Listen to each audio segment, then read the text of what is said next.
All right, so Rangers-Canes Game 5. Carolina, they haven't lost at home. I don't think they're going to start tonight. Now, I know I'm hoping for the Rangers Lightning finals. Meanwhile, Tampa Bay's just sitting at home taking a rest, getting a foot massage, taking a bubble bath. Sorry, guys. But back to this game. Both teams, Carolina and New York, where they play in ridiculously loud buildings.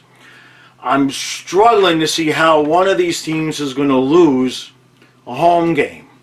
That said, we saw what Colorado did last night, so I guess that throws that theory out. Gonna have to see a big, huge game here from Ronta, all right? New York's got the coaching. These are two of the better coach teams in the league. I hate to say this, but it smells like overtime to me. These two teams are going to be rock'em sock'em, going back and forth. I have a feeling you might see a couple more goals than we normally would, but we're still going to need amazing saves out of these guys. Somebody's going to have to step up, and you guys know I've been pretty much figuring it's going to be some of my ex-Panthers that do the stepping up. By the way, speaking of ex-Panthers, can we please explain to the announcers that it's Frank Vetrano, not Vetrano, and Gerard Gallant, and not Gallant?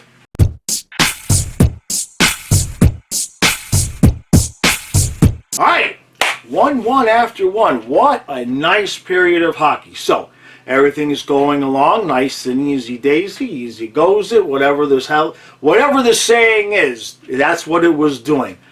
New York gets a power play.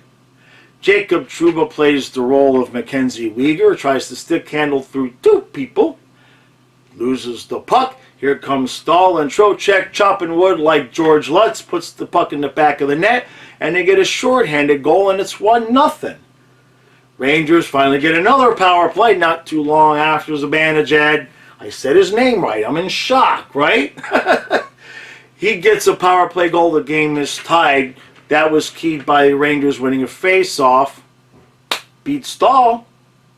Good game.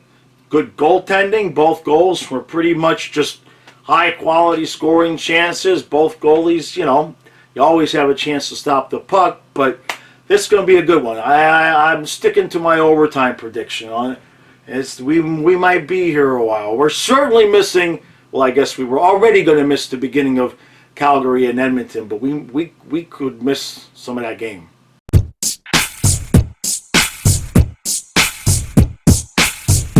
All right, so 2-1 Canes after 2.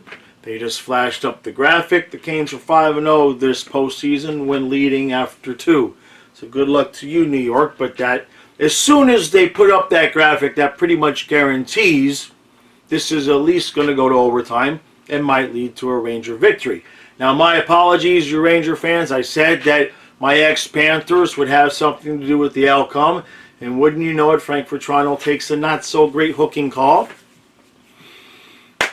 And Carolina immediately scores on the power play. Teravina puts one in the back of the net. And that's what Vetrano was kind of known for. He's a very up-and-down player. He goes on a hot streak.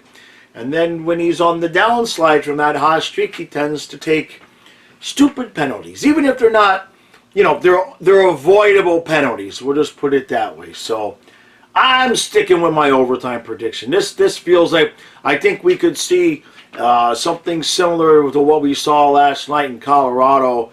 Might see 3 or 4 goals this period. 4 would be even. We can't get to overtime with 4, so 3 goals. Let's go with that. And they'll make it a quick overtime. No, I'm not interested in a long night here. But Ronta got bailed out a little bit too there. Let's talk about that for a half a second. He got caught moving. He got busted there with a 5-hole. And then, of course, the minuscule offsides, which is, I like that rule when it works in my Panthers' favor. But at the same time, wish they could do something about that when, it doesn't really affect the play and you go back so far. But I get it. The rules are the rules, so it was over. So it was offsides. Carolina's got the lead. Let's finish this off and see what happens.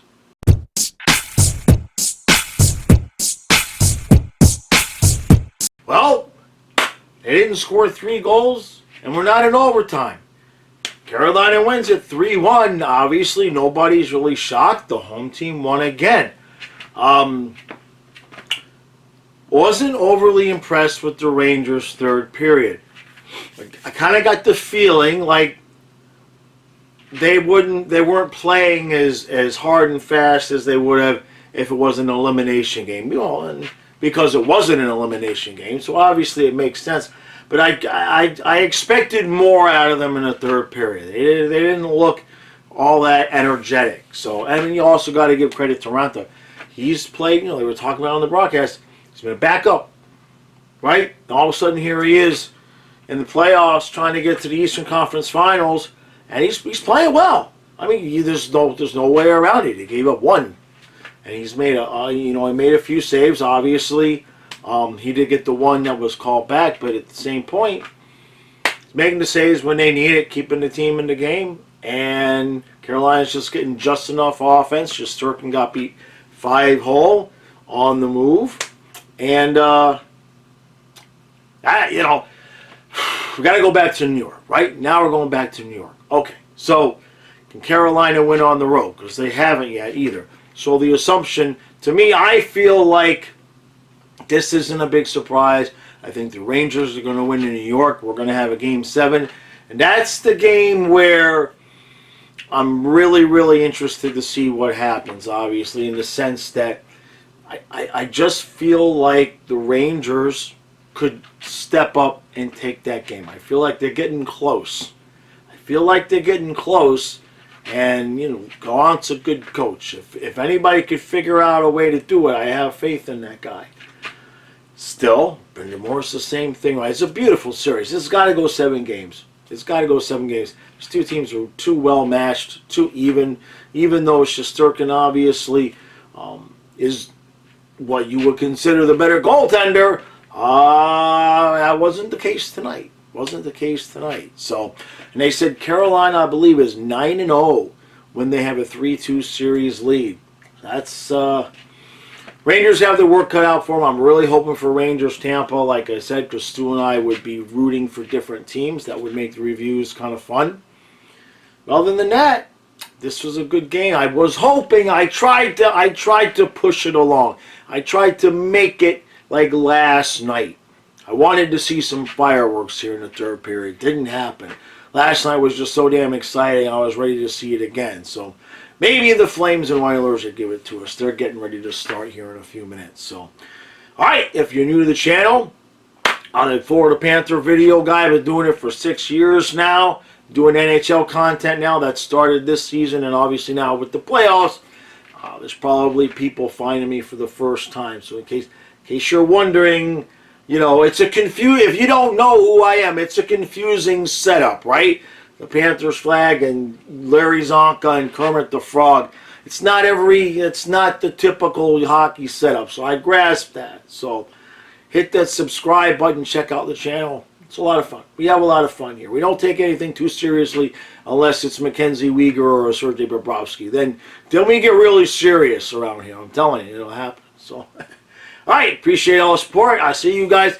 I'm not sure what Stu and I are doing tomorrow. I know I have a video coming out for the Patreon YouTube members. And I'm probably going to have another 2 things out tomorrow, obviously doing the recap. So, no slowing down on the content, guys. No matter what the situation, even when the games stop, I'll still be pumping out at least 2 videos a day. So, appreciate support. I'll see you again tomorrow.